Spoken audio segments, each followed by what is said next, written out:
recorded live at 4ZZZ Studios, Meanjin, Brisbane. On 102.1 FM. And broadcast across Australia on the Community Radio Network. You're listening to Zed Games. Zed Games brings you the best in gaming news, reviews, community and culture. Want to reach out? Share your hot take? Or do you just want to share your favourite game? Find us on socials at EBGames AU.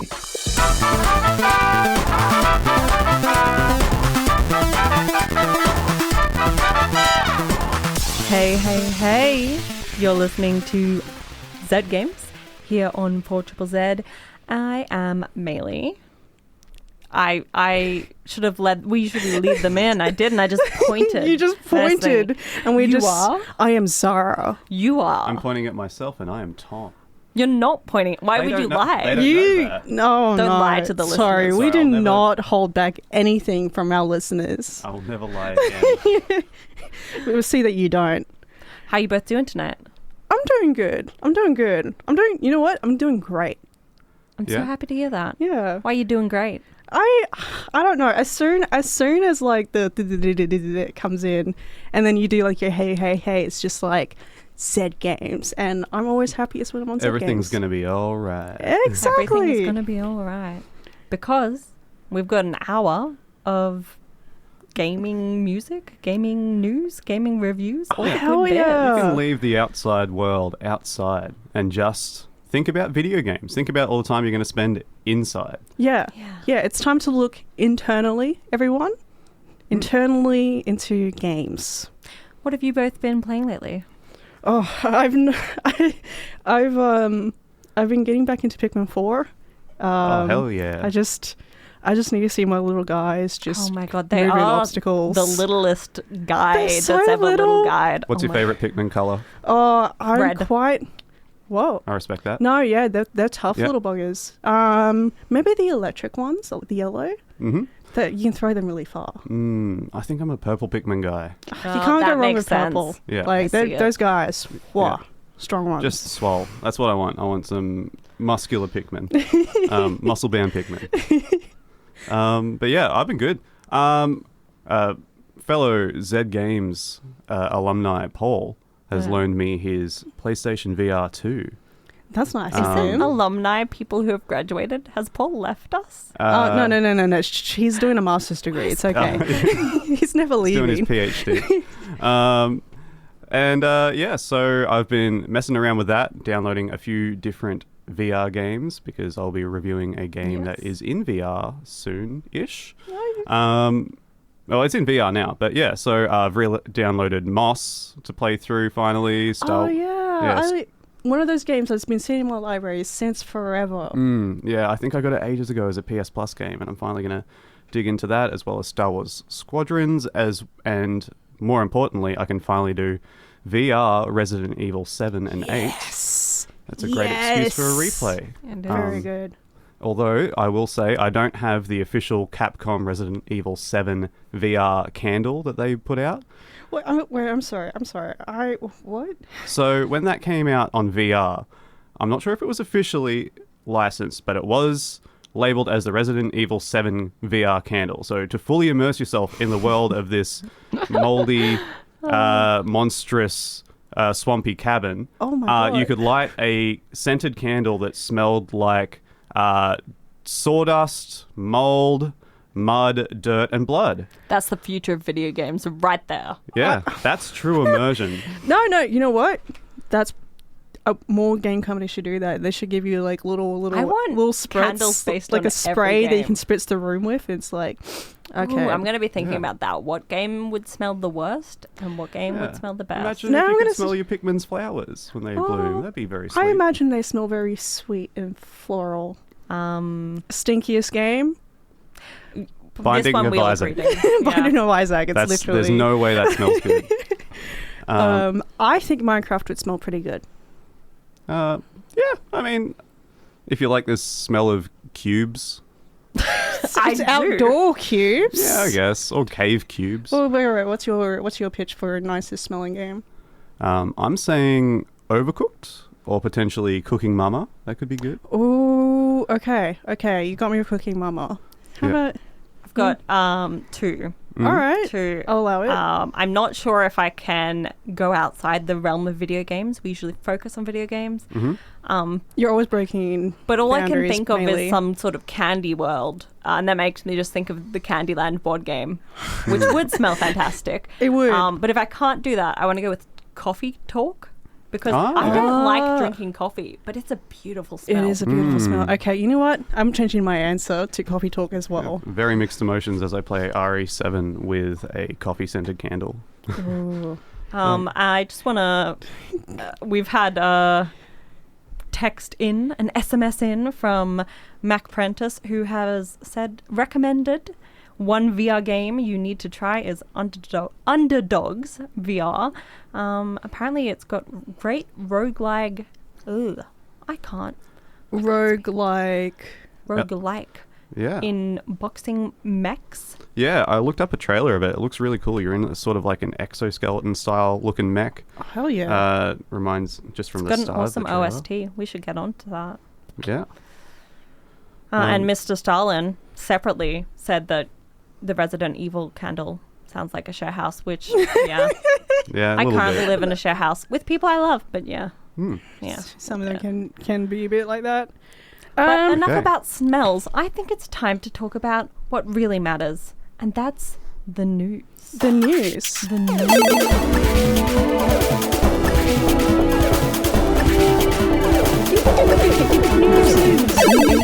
news time. News. Did you like that? I It do was love very that. good. It was very, very good. This week in gaming news, scrambling around delays. So Grand Theft Auto 6's delay into 2026 has caused a mild bit of chaos across the gaming industry. The game has been highly anticipated for a very long time, and although fans are disappointed by the news, the uncertainty of its launch date is making it a bit tricky for other game studios to plan when they should launch their own games without it being completely overshadowed. Selfish. I know that there's been a couple of studios that have intentionally, they're like, we'll take the opportunity to just work on our game a little bit longer, but We'll wait it out. we'll delay it a bit. So And now, do they delay it again? Yeah. Or do they just get destroyed? I mean, not everyone's going to play GTA 6. I feel like most people will, but yeah, I have I other stuff. am very lame. And I like to play games like that, several months once the hype's died down Yeah. and they're on sale. And So- you just want all the DLC to come out and all the bugs to be gone, because there won't be any bugs in GTA 6, right? No, Flawless, especially not on the flawless. first day, or especially for online play, no issues whatsoever. Speaking of delays, Ubisoft will be delaying multiple large projects in order to create the best conditions for success after they review their pipeline. 2026 to 2028, we should apparently expect some significant content coming from our largest brands. 2025 has been an interesting time for Ubisoft with layoffs, studios shutting down, and major restructuring. Ubisoft has reported that it's laid off like 3,000 people since end of 2022, Yeah, September. Wow. yeah. That's a lot of people. It was a big studio. It's one of the biggest names that's been around for a And long, there have long been a lot of time. layoffs since then. That makes sense. Yeah, it's kind of been a bit of like a monthly segment in the show where another 200 to 500 people let go. And it's just kind of, it does put a lot of uncertainty around some of their bigger projects. Well, I don't mind about that, because I feel like all of my favorite games that have come out of Ubisoft over the last 5 to 10 years have all been their smaller projects. I really liked the Prince of Persia game that they put out.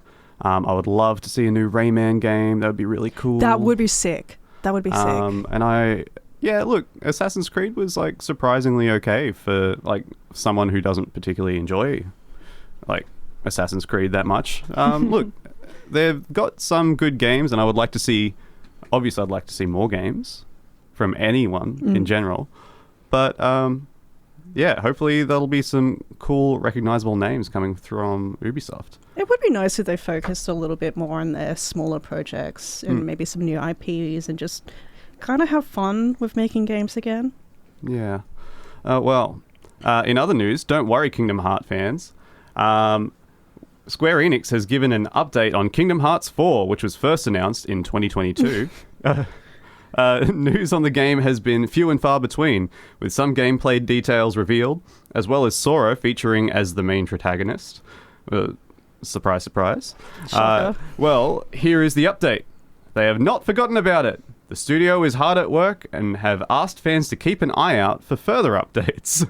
That being said, Square Enix has cancelled the mobile spin-off Kingdom Hearts Missing Link. I feel like we know Kingdom Hearts 4 is coming.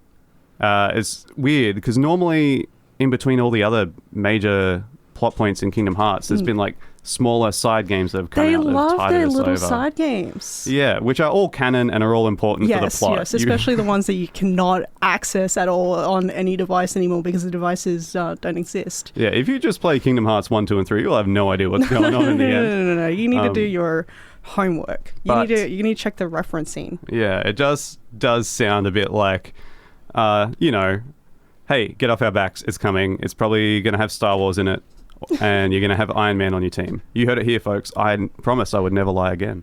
So that is true. Tom did true. say he'll never lie again. So surely Iron Man is going to appear in Kingdom Hearts 4. Yeah, Hell yeah. that's it. Hell yeah. Let's all sigh together. All right. Why are we sighing? EBGames will have a midnight Nintendo Switch 2 launch Woo! for EB World Plus members, or for those who pre-trade their console. Oh. Yeah. So, so what is an EB World Plus member? It's you pay $50 a year, Okay, that's For- not great. and you get some rewards. Okay. I Just- think like every 10th sock you buy is Oh, free. yeah? Why am I buying my socks at EBGames? Because where else would you buy your socks? No, look, I'm like, why would I tried to act cool, like I'm above that, but Yeah. I'm not. I own a pair of Piplup socks Yeah. from EBGames, but in my defense, I own anything What if you that's had... come into this continent. You could have 10 pairs of Piplup socks and get your 11th one free, Yeah. and Oh you my get to gosh. stay up till midnight to get a Switch 2. Yeah. It's just a shame. That sort of thing used to be free. I attended the Switch 1 launch at midnight in Albert Street in Brisbane, and that was a really fun time. It was a positive vibe. Everyone's That's just kinda excited. Like the thing is, it's just parties. The vibes are gone now. The vibes are gone. The vibes They're are gone now. rancid. It's money. The kids these days will never understand the vibes like we understood the vibes. Back in my day. Don't listen to them. It is kind of a bummer. It is a bummer.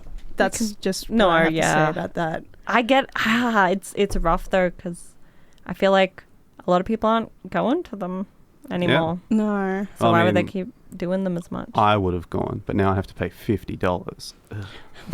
You're gonna spend hundreds of dollars on this Switch. That's not the point, That Maylee. could be Don't- 1/3 of a Donkey Kong, okay? Okay. Anyway, we have some news nibbles. Let's get through them real quick. Riders Republic is the latest game to be announced for a movie adaptation, reportedly to be directed by Adil Al-Abi and Bilal Fallah, who worked on Bad Boys, Ride or Die, and even directed Batgirl. The movie Warner Bros. Cancelled after they finished filming. And Fortnite leaks have revealed that there is an upcoming concert in-game featuring Sabrina Carpenter, who is one of the Fortnite characters, and also a singer. Yeah, I have seen footage online of Sabrina Carpenter players refusing to shoot other Sabrina Carpenter players. It makes sense. Yeah. That's what I know of Sabrina, That- and she's... The community that we used to have in midnight launches has moved to Fortnite. We need to move to Fortnite. We need to get on to the Midnight launch the Switch 2 on Fortnite somehow. Dress code, Sabrina Carpenter. Yeah. There we You're go. not allowed to buy a Switch 2 unless you own that skin. Yeah. Maylee, do you want to run us through the upcoming games real quick? You'd like that, wouldn't you? I think I Yes. would, yeah. That'd be nice. That's why I asked. We've got Doom The Dark Ages coming out on May 15th. That's today. Oh, I wonder if that's relevant later. What? We've got also today Into the Restless Ruins is coming to PS5, Xbox, Switch, and PC. Tunnels MetaQuest. Tunnels is coming on MetaQuest. Just thought it was a cool name. Tunnels MetaQuest. And Preventure, the Wild Co-op is coming to PC. on May 16th, Capcom Fighting Collection 2 releases to PS4, Switch, Xbox, and PC. Woo. On May 20th, Dune Awakening releases on PC, and Roadcraft releases to PS5, Xbox, and PC. Finally, on May 21st, Fantasy Life 1? It says I, but I think it's 1. Fantasy Life I, The Girl Who Steals Time, is coming to PS5, Switch, Xbox, PC. That's so cool. What's she stolen time for? JDM, Japanese Drive Master, is coming to PC, and Monster Train 2 is coming to PS5, Xbox, Switch, and PC. Monster Train 2, let's go! Out of those games, Capcom Fighting Collection. No, I think Yeah. that would smell sweaty. Oh, okay, yeah. We're back on the olfactory senses again. Tunnels, I think, would be really interesting. It'll Nah, smell like smell. earth. I'm gonna give it to Japanese Drive Master because, like, I'm imagining fresh new cars. I hope so. I hope so. Okay, let's get into some news. It's just a little bitty. Gets me warmed up.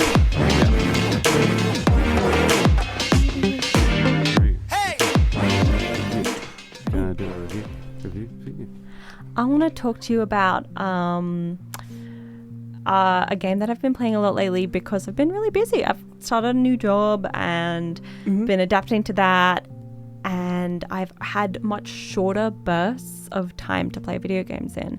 So I picked up a bunch of small games on the Nintendo Switch, and I've played mostly just one of them.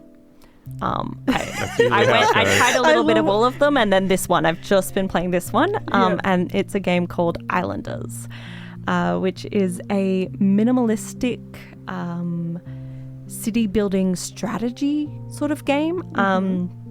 So basically, it's just about the building. You're not managing people or anything. It's just about you get these buildings and you build them in a way that flows well with the world around it. So you start on a small island. It's Islanders. It's all happening on islands. If you don't like water, it's not the game for you.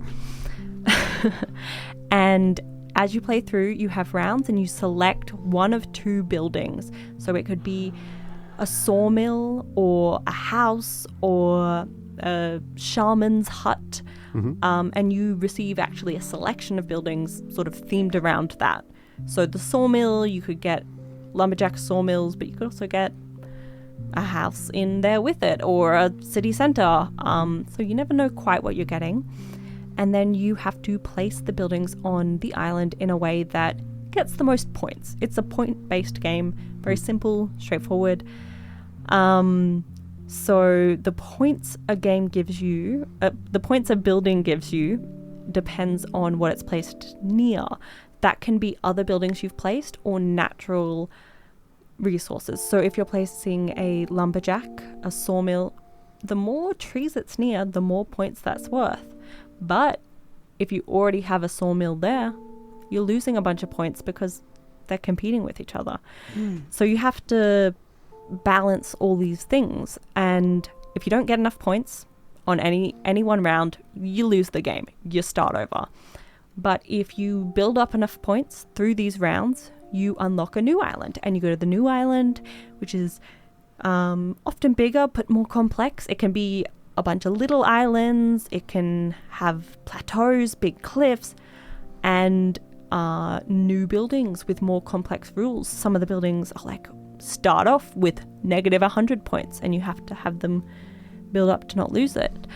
It gets gradually more complex, but the core premise is pretty simple. Just put the buildings in the right spot. It's very relaxing in that way. Meditative. It's sort of always doing the same thing. But because it's always increasing in complexity, it stays interesting. I will say, like, if you start a new game, or if you die and you start the new game, the first few levels, once you've played a bunch, It's a bit It's of a going to be drag. a bit a bit of a drag, and you do have to go through them, but you can go through them pretty quick, so it wasn't a huge issue. Yeah, the sort of skill, the score-based levels Yeah. reminds me of podcast favorite, Balatro. Yes. So is it kind of like that where you're beating the rounds and stuff? So if you were trying to get some of those cool buildings that start off with negative 100 points, you'd want to be blowing past your earlier goal and going into the next round with like a surplus of points, like a bit of wiggle room. No, it's not quite like that. So like, or is it kind of like an investment thing? Like you pick it early on just to like... No, I guess it's sort of like that. It's, you don't know what you're gonna get, ever get in the next round. You don't know what you're gonna be offered, and you don't know what you're getting, so you can't plan it too far forward. But if you do pick the easy hand, you can bank up points, and you can actually go into surplus so that, I did like 2 rounds worth of points and the next round I didn't quite do enough. You actually do stay in the game. So it is a bit of that. Okay. But yeah, it's just trying to keep it balanced in a way you don't know. Yeah, I guess so. Yeah. It's... That game just is more stressful in my mind. This And is this is more very of like relaxed. It sounds a bit like managing an economy, basically. Like you're just trying to make sure that anything that sort of could potentially happen, hopefully doesn't happen. You mitigate some. Well, yes, definitely like that. But one of the developers of this game, actually, I read a bit about what they said, and they said that they designed it wanting it to sort of be, and they built it up to be sort of like creating a garden. And you have to put the right flowers next to each other, and you never know quite how everything's going to bloom or grow, how big they're going to be until they do it, and you don't know. Not exactly that, but it's sort of that meditative planning. Yeah. I get it. So it's kind of like by the time you finished a round, your island's going to look like really aesthetically pleasing, or like it's going to feel efficient or well planned. Is that kind of the vibe? Oh, that's always the goal, but it is one of those games, it sort of challenged that in me, that I knew this is aesthetically pleasing, but I can't afford that. I need to do what gets me the most points this round, so I have to put this sawmill, I was trying to think of a bad building, here, and I don't like it, but you have to do it. I will say something I found interesting about this game, the closest game, the most similar game to this is Dorf Romantic, which I'm a big fan of. Not many of people on the show have played, but it's a similar game. And I found out that they both came out of projects from the same university in Germany, which is really cool. Something is in the water over there for just really chill city building games. I want a sip of that water. Yeah, let's go. Let's go. Are you paying? I don't know. Hang on. I've got 2 Netherworld tokens in my pocket. I think that might be enough. Yeah, let's call Yeah. Qantas. Well, we're going to go figure that out, but I think that's enough the to game. sell my point. While you wait, pick up the game. Oh, no, sorry. The most important part of this review. Yeah. I'm so sorry. The biggest selling point of this game is it's really cheap. Yeah. It's really cheap. Nice. You can pick this bad boy up for a couple of dollars. A couple Couple of dollars. I grabbed it for like $2.80 on the Switch store. Wait, can I buy it with 2 Netherworld tokens? Maybe. Talk to the developer. I don't know. You may have to learn German. Yeah. And that is Islanders on, That is on the Islanders Nintendo Switch? On the Nintendo Switch, the Xbox, the PlayStation, and the PC, Mac, and Linux. They're everything. all over. Yeah. But not mobile. I feel like they should bring it to mobile. I sounds don't like think it'd it's It would be gonna pretty good for happen, the mobile. though. Yeah. All right. I'm going to do my little ditty to get out the review nerves. Always pick the shaman. I like the shaman. In his little hut. He gets points for being near flowers. It's great. That's lovely. Flowers and seaweed. That's all I need in my life. That's adorable. You're listening to Zed Games at 4ZZZ. You're listening to Zed Games on 4ZZZ. Oi mate, you're listening to Zed Games at 4ZZZ. You're listening to Zed Games at 4ZZZ. You're listening to Zed Games at 4ZZZ. You're listening to Zed Games at 4ZZZ. You're listening to Zed Games at 4ZZZ. You're listening to Zed Games at 4ZZZ. You're listening to Zed Games at 4ZZZ. Got a bit carried away. Hello. Welcome back. That was my arm on the table. That wasn't a fart. I don't know if you heard it. Genuinely, it was really loud You for me. truly just outed yourself. I don't know if they heard it, but it was really loud on this end. Here at Zed Games, one of us always tells the truth and one of us always lies. No, it was my arm on the table. I swear. No, now I sound like I'm lying. No, there's no lies. There's no lies. We're going to go work this out. I'm going to let Paul talk to you about a game he's played, and I'm going to go cry, I guess. Take it away, Paul.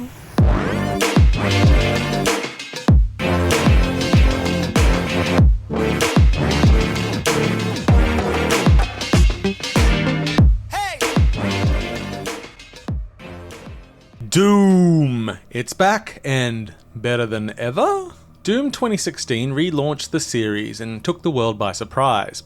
The game had not been previewed well, but on release, the brutal intense gameplay, attitude, and now iconic soundtrack made it a massive success. Doom Eternal followed up in 2020, with a sequel that made more changes than most expected, making the game faster, more vertical and agile, requiring a more specific and intricate dance of weapon swapping and abilities in order to combat certain enemies and maintain your resources. Both games were very well received and became big hits, but there are camps that see the games so vastly different that some downright despise one of them. I feel that's a pretty hyperbolic response. For the record, I like 2016 more than I like Eternal, but that game's still pretty swell. So, that brings us to Doom, The Dark Ages. And what's different? Why, the entire core gameplay loop again, of course. The modern Doom trilogy may be the most consistently good series that also makes the biggest gameplay changes between the titles. Other than everyone having more spikes and furry coats now, this game introduces a shield for the Doomslayer. Now, defense may not be what you first think of with the series, but rest assured the use of the shield is extremely offensive, parrying attacks, throwing it at enemies, and of course just charging forwards to smash anything in your path. Often I forgot I could actually use it as a shield, but then why would I want to? The game is slower, but the chaos can be extreme. Your power in this game is intense, sometimes feeling almost Dynasty Warriors-esque, where most of the crowd doesn't matter and your focus is on the overall battle and specific enemies. There's a lot of enemy variety here as well, along with variants that may have different kinds of armor, which you can counter but also exploit. One of my favourites is the enemies with plasma shields. Overload them and they're basically a red barrel. And while there are red barrels, my eyes have now been trained to respond to the purple shield glow instead. The other variations are demon leaders, which will be even more powerful versions and act as mini-bosses and grant perks on defeat. You also have levels where you fly on your trusty dragon or pilot a giant mech. Stepping back a little, I wasn't really feeling Doom: The Dark Ages when it started. Something was missing for me. Then I got to my first mech level and suddenly it felt lame. Big, bulky, slow movement with stuff just kind of crumbling around you when you touch it. I was very unsatisfied. And that brings me to the focus of this review. I opened the settings. There are a lot of options. Game speed? I wondered how the mech section would feel, just a tad faster. 110? 120? Nah, 150% please. Now these colossal creatures beating the hell out of each other? Oh, it was so much more fun. When I got back on foot, I forgot I was at 150% speed and I just kept playing. Now this was the speed for my brain. Everything started falling into place and I felt the challenge and power fantasy that I wanted. The Dark Ages out of the box is extremely customizable for a person's preferred play experience.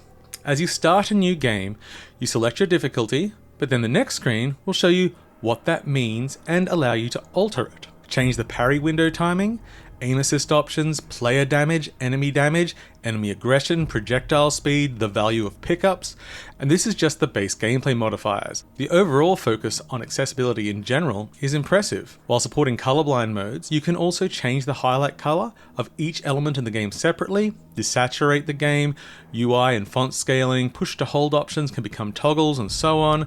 In short, very few people will be unable to tailor this game to be playable for their personal situation. I also enjoyed that when selecting the quality for options, it stuck with the Doom difficulty names. I hesitantly set the amount of motion blur to Ultra Nightmare, although I was disappointed it did not make the game look like some sort of vaporware fever dream. But with all this adaptability to the core experience, is anything lost? Yes. I would say that while the game can offer a challenge to anyone, players that really appreciated the fine-tuning of Doom Eternal will have trouble replicating that experience here. I also feel that levels on the whole do not meet up with the creativity of the last game, and the mech and dragon sections are, while fun diversions, don't really have anywhere near the meat of the core combat. There's also something I just do not understand. When Doom 2016 came out, it was near universally praised for a moment, right at the beginning. The Doomslayer has emerged into this world, there's no exposition, you're just left to make up your own observations. A character contacts you and starts to explain things, and the response is that you smash a screen and move on. Oh, how wonderful to not bog the player down with story and have them standing around listening to exposition, we all said. But this is a lie. It's always been a lie. After that moment, there were many times that game just made you sit there and listen to someone talk. Then Doom Eternal came out and we started talking about that moment again. You know, the thing everyone praises? Well, that game? Absolutely packed with cutscenes. And how's the story in Doom the Dark Age? I can't tell you. I know the button to skip them. I'll never understand why id Software never leant into the angle of the Doomslayer just doing their thing and let the story happen around them. But the game looks and runs fantastically well on my PC with a 3070 in it, and the soundtrack is good. Mick Gordon is not back for this entry, and there's a more medieval bent to the orchestration. It's heavy in hits, but it doesn't hit hard. It can't be an easy thing following up such a beloved soundtrack, so I feel it plays it a bit safe. Functional and well produced, but without a strong voice of its own. Overall, I am very happy with this new title, and the different swings each game in the modern trilogy have taken. It's accessible to near everyone, and once you're in that flow state of combat, few things truly satisfy in quite the same way. Doom the Dark Ages is available on PC, Xbox and PlayStation, and is also included in Game Pass. I played the game on Steam, with code provided by the publisher.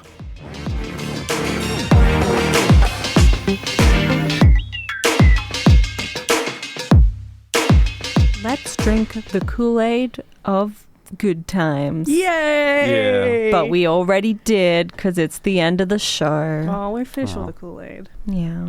It was tasty, though. But we'll have more Kool-Aid next week. Or cordial, or tea, or good smelling coffee. But it's only to smell, not to drink. That'll be really weird if you just tuned in, but I won't explain. So thank you for listening in, and thank you to both of you for joining me here in the studio tonight. No, thank you so much, Maylee. Always this has a been pleasure. It's always so much fun. I love talking about games. I love talking about what games smell like. And we really had it all tonight. So I'm as happy as a clam right now. Yeah. And Doom sounded good. Doom sounded pretty good. Doom sounded good. Except for the parts that weren't as good, but No, they sound good to me. Thanks for listening to Zed Games. If you'd like to listen to more, you can find us on the Community Radio Plus app. Or find us on socials at ZED Games AU. See you next time.